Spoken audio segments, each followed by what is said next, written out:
If you want to make your form stand out on your Squarespace website, something that you can do is add a background to it.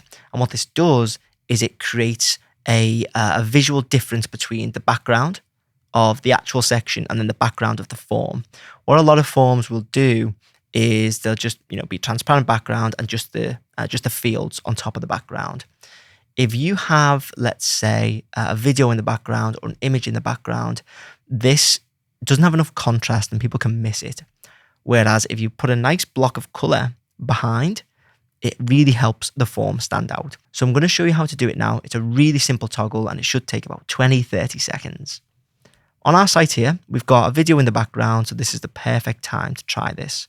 If I click on edit, I'll just move this up here, this here, just create a bit of space and we'll delete this.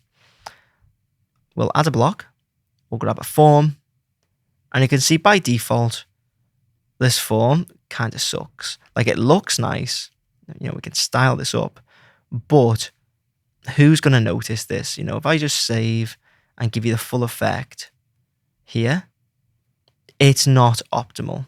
It looks nice, but it's not optimal.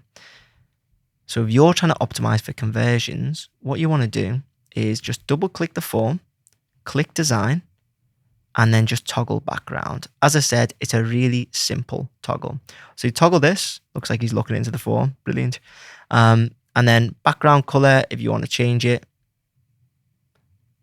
we'll go custom and we'll make this white. There we go.